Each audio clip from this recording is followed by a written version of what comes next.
Selamat datang semuanya.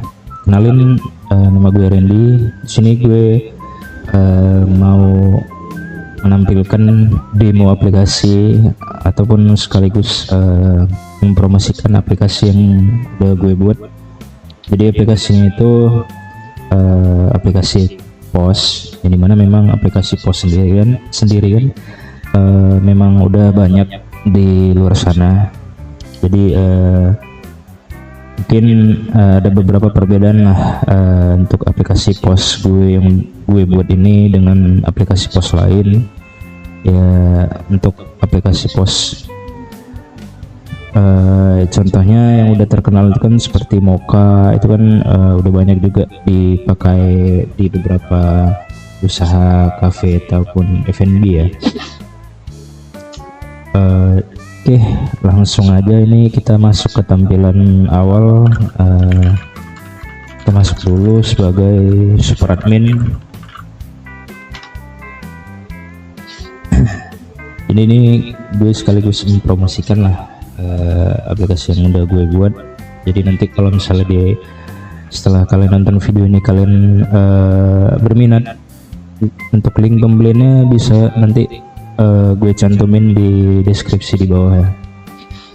Oke, ini tampilan awalnya. Jadi di sini gue nge-buildnya itu pakai Laravel 12.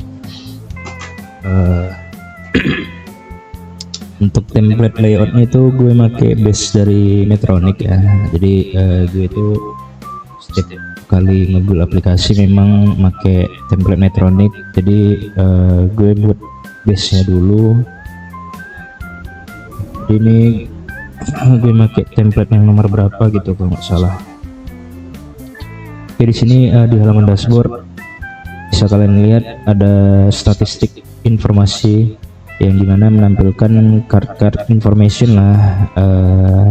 Contohnya seperti ini, total omset bulan ini, laba kotornya, lalu pengeluaran dan juga porsi terjual, yang dimana untuk informasi keseluruhan ini itu otomatis ke riset setiap bulan ya. Jadi ini memang menampilkan untuk per bulan yang gue buat. Lalu di sini ada chart, lalu di bawahnya itu ada daftar menu habis, yang dimana itu jika ada menu yang memang nggak tersedia hari itu, si admin ataupun owner itu bisa manajemen menu yang memang belum atau tidak tersedia ya hari itu, nanti akan muncul di sini cuy. Jadi di sini ada bisa kalian lihat ada menu navbar dan juga ada menu sidebar. Di sini ada beberapa menu seperti data master, finance, report dan lain-lain. Kita masuk ke data master dulu. Yang pertama itu ada kategori menu, ya, dimana kategori menu ini poin penting yang memang harus kalian tambahkan dulu. Jadi data master ini memang data yang memang harus kalian isi ya cuy ya. Jadi kategori produk ini bisa kalian tambahkan misalnya side dish atau yang lain lah. Sini kan basic lah seperti main course, beverage kan. Lalu untuk menu makanan dan minuman bisa kalian lihat nih ada relasi ke kategori tadi cuy. Jadi ini memang harus wajib kalian isi dulu kategorinya. Jadi lalu di sini ada diskon yang dimana itu opsional, bisa kalian isi. Jadi gue nerapkan sistem ini, mungkin ada admin ataupun owner yang memang mau membuat diskon untuk di salah satu menu misalnya di hari tertentu, tapi memang nggak secara global, jadi gue buat juga untuk setiap menu.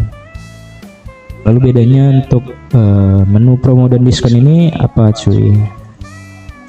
Jadi untuk menu promo dan diskon ini dia bakal memotong jumlah pembayaran secara global cuy. Jadi bukan hanya satu menu kayak tadi. Ini bakal memberikan diskon untuk keseluruhan cuy. Jadi misalnya ada promo Natal ataupun promo-promo yang memang mau kalian terapkanlah di cafe kalian itu nanti, atau restoran. Di sini bisa kalian aktifkan juga diskon itu. Lalu di sini bisa kalian pilih untuk tipe diskon itu mau persentase atau nominal misalnya. Untuk menu makanan kita tes tadi ya, misalnya kita nambah menu misalnya kopi Sanger sih, Sanger itu masuk ke beverage, misalnya harganya 15.000, kita buat diskonnya 2% misalnya. Ini kita contoh untuk ini menunya nggak tersedia ya, ini habis misalnya. Lalu di sini bisa kalian lihat kalau ada diskon itu ada langsung potongannya, bisa kalian lihat potongan berapa. Kita balik ke dashboard tadi. Nah, bisa kalian lihat di sini ada kategori ada menu yang memang kalau kita set tidak tersedia itu bakal muncul di sini cuy. Oke, kita masuk ke menu manajemen meja. Oke, cuy, jaringan gue. Kita bermain di lokal aja. Oke, nah kita lanjut. Di sini untuk menu manajemen meja itu ada fitur opsional yang bisa kalian terapkan itu seperti ini ya. Ada beberapa QR unik lah untuk setiap mejanya. Jadi bisa kalian tempel untuk setiap meja di cafe atau resto tersebut. Jadi ini opsional, kalau kalian memang menerapkan sistem pelanggan itu bisa memesan melalui handphone. Jadi customernya memesan sendiri dari mejanya langsung, gak langsung dari kasir ya, gak mesti langsung dari kasir. Jadi ini fitur opsional aja sih, fitur opsional kalau kalian mau menerapkannya. Lalu untuk di menu finance ini ada menu expense. Ini contohnya bisa kalian lihat di sini ada target penjualan, ada budget pengeluaran hari ini, dan juga ada riwayat pengeluaran cuy. Nah, ini untuk fungsinya untuk nge-tracking goals, target penjualan kalian per harinya, dan juga ada bisa kalian track untuk catatan pengeluaran per hari di operasional cafe kalian lah nanti. Jadi setiap hari itu kalian harus mengatur untuk target penjualannya ya. Ini udah gue atur target penjualannya. Untuk budgetnya itu misalnya kalian pasang, ini budgetnya 1 juta ya cuy ya. Oke, seharusnya ini ada value nya ya. Mungkin nanti bakal gue perbaikin. Lalu misalnya di sini ada catatan pengeluaran lah, misalnya entah kalian bayar apa gitu kan, bayar operasional apa. Nah di sini bakal kelihatan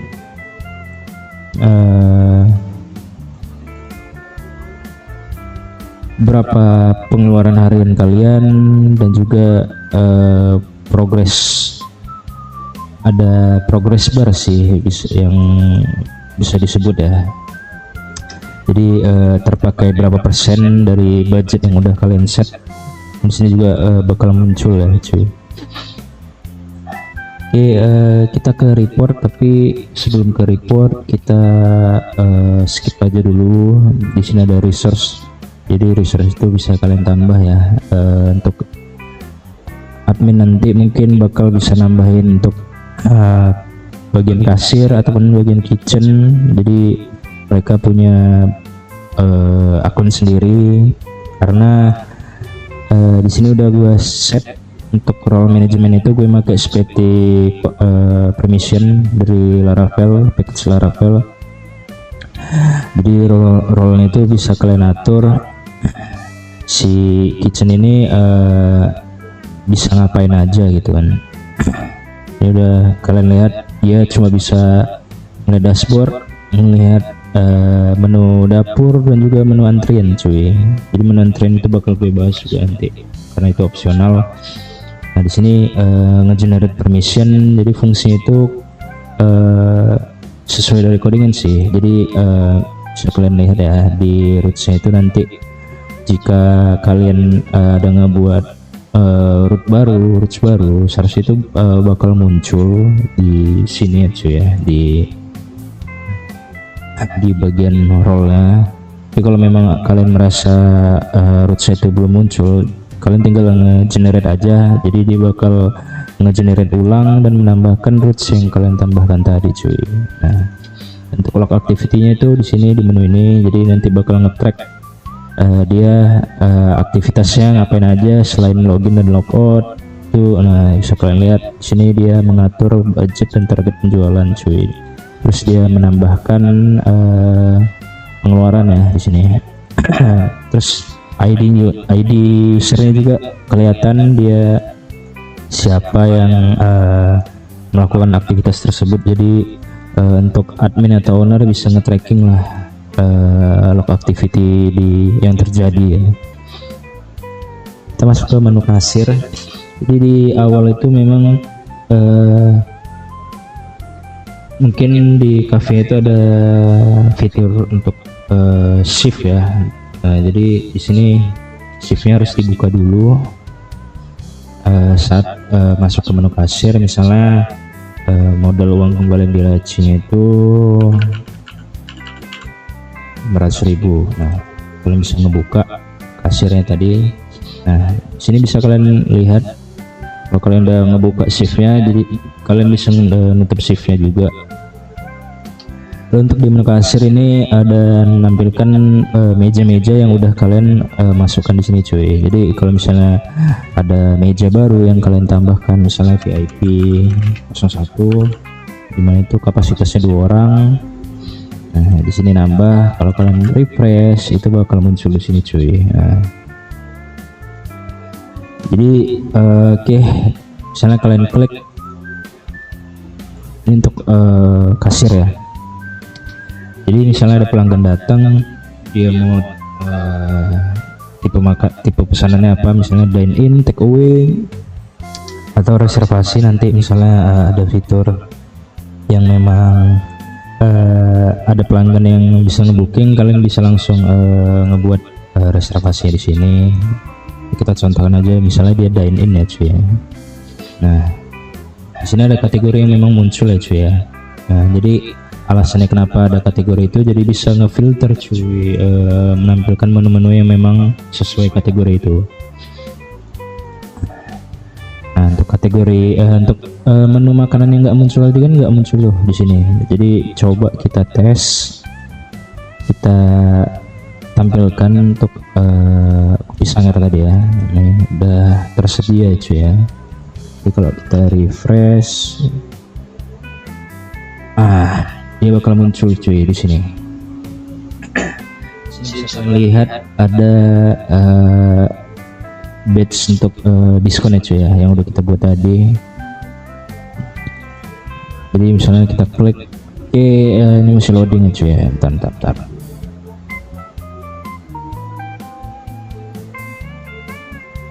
Oke, kita lanjut. Jadi kita klik dulu misalnya. Nah di setiap ini ada catatan, misalnya ini nggak pedas. Terus ice americano ini misalnya less ice.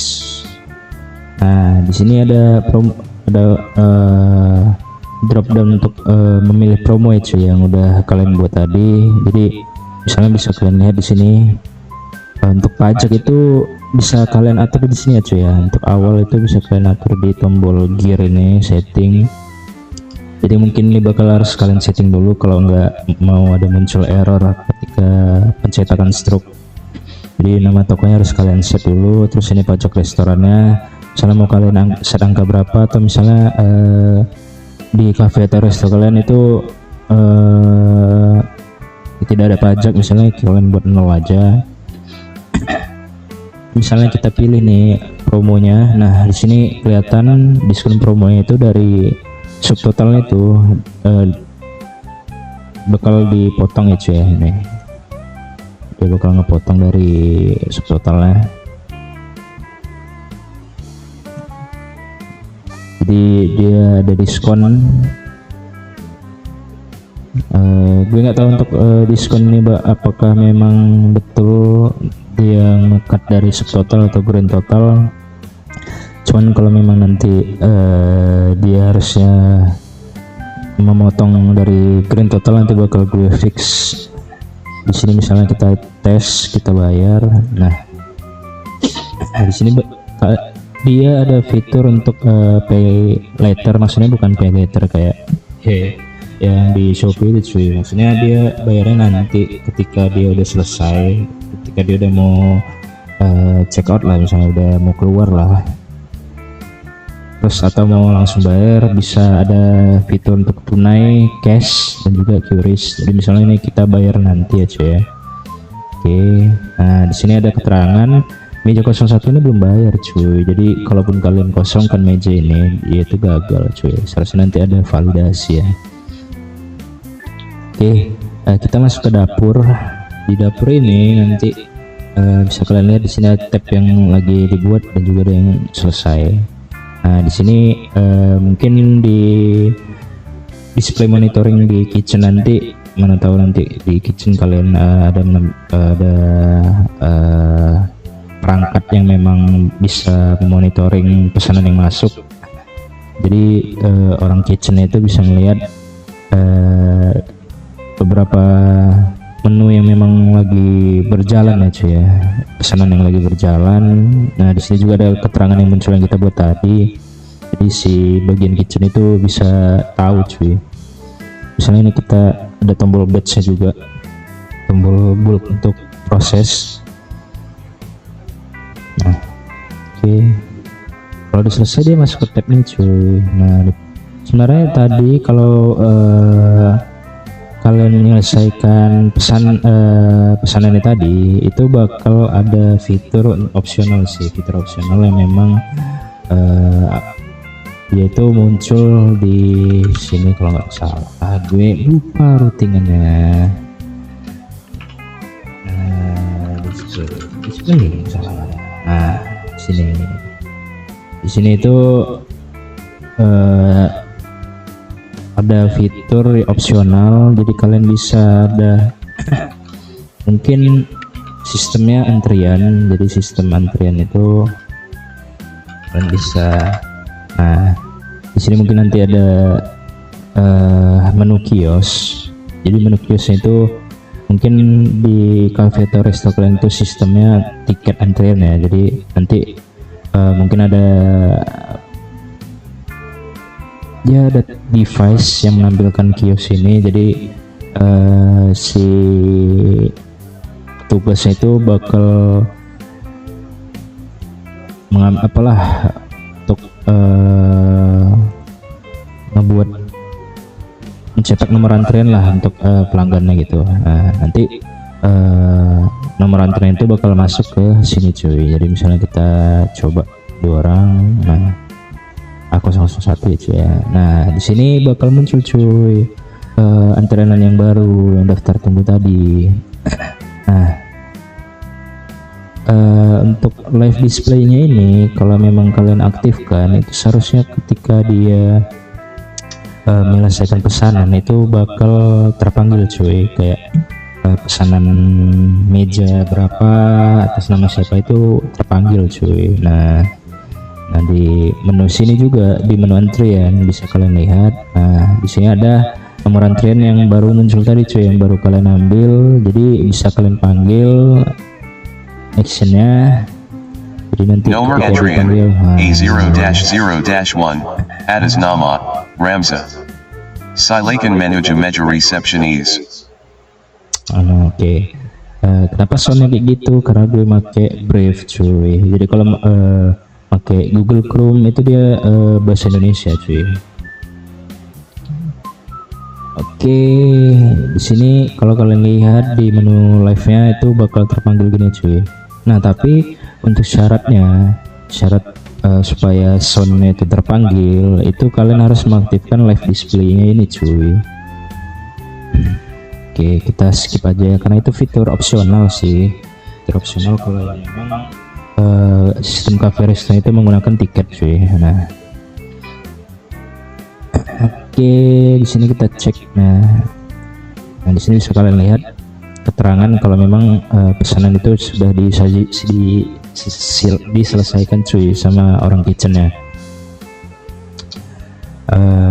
Di sini bisa kita lanjutkan pembayaran, bisa cash ataupun menggunakan payment gateway. Payment gateway di sini gue pakai Mitrans. Jadi kalau kalian nanti pun bakal membeli aplikasi sistem ini, terus kalian memakai payment gateway-nya, itu ada bakal fitur add-ons tambahan untuk gue mengintegrasi access key dan juga API key dari Mitrans akun kalian itu ke sistem cuy. Jadi gue bakal harus ngatur dulu, ada bakal add-ons tambahan sih.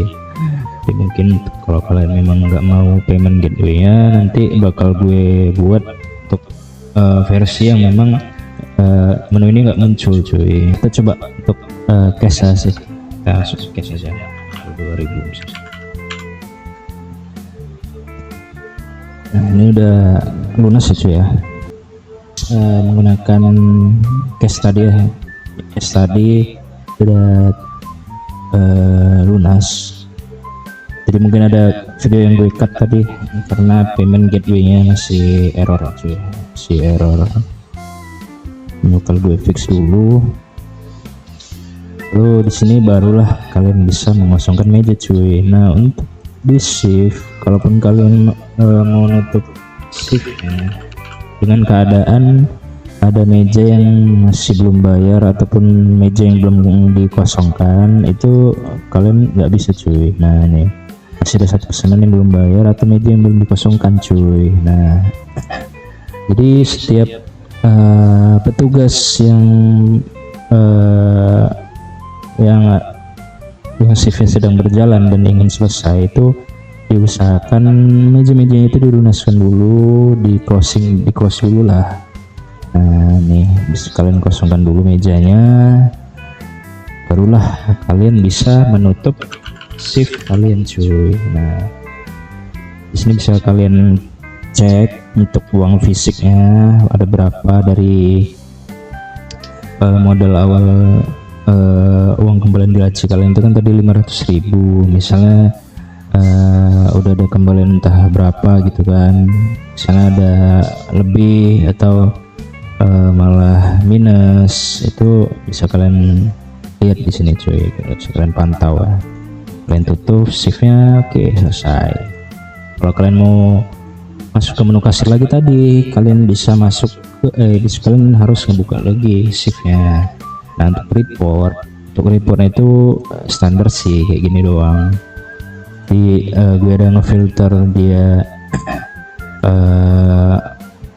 pakai metode pembayaran apa, bisa kalian cek di sini. Kalau misalnya QRIS tadi kan nggak ada tuh. Nah, ini bakal kosong cuy. Nah, kalau tunai itu kan ada tadi, kita bisa cek. Nah, sini juga ada keterangan kenapa total belanja ini sekian, terus promonya ada promo, kalau memang ada promo, invoice-nya berapa, nomor meja dan juga nama pelanggannya, terus method pembayarannya cuy. Nah, terus untuk sales item report itu untuk internal aja, mungkin untuk mungkin si owner pengen ngeliat item apa aja yang memang terjual gitu cuy, berapa banyak item terjual. Jadi bisa kalian cek, misalnya ada filter kategori itu sesuai yang kalian masukkan di data master tadi ya. Jadi kalau misalnya kalian tambahkan di sini, dia bakal muncul otomatis cuy. Ya, cetak PDF-nya standar lah kayak tadi juga kan. Jadi ada nampilin beberapa menu yang terjual gitu kan, semua kategori. Oke, nah that's it. Mungkin gue bakal nunjukin update untuk payment gateway-nya sekaligus untuk menampilkan versi 2 dari aplikasi ini cuy. Jadi versi aplikasi yang kedua dari aplikasi yang gue buat ini, bedanya itu dia ada perhitungan HPP cuy. Jadi kita bisa ngatur untuk stok manajemen dapurnya cuy, stok bahan dapurnya lah. Jadi misalnya cuy,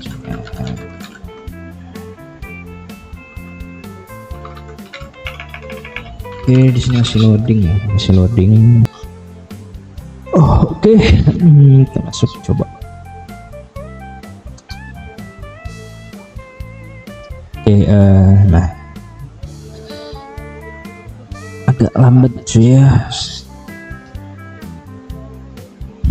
Gue nggak tahu kenapa dari providernya, mungkin soalnya kalau gue pakai jaringan yang lain itu normal sih. Oke, bisa kalian lihat di sini ada tambahan ya, yang tadi di sidebar tadi. Kalau beda di versi 1 itu cuma sampai antrian cuy. Untuk versi 2 itu bedanya dia ada untuk manajemen bahan, supplier, terus stok innya. Jadi berdasarkan dari bahan-bahan yang kalian input tadi, terus suppliernya apa bisa kalian tambahkan di sini untuk stok bahan dapurnya. Jadi bisa kalian input itu dari supplier mana, terus stok yang masuk itu berapa. Misalnya di beras, stok yang masuk itu 10 kilo misalnya, berarti 10.000 gram itu bisa kalian masukin di sini. Terus ada fitur opening, yang dimana fitur opening itu nanti bakal ngebandingin dari data asli dan juga dari sistem ya cuy ya, perbandingannya.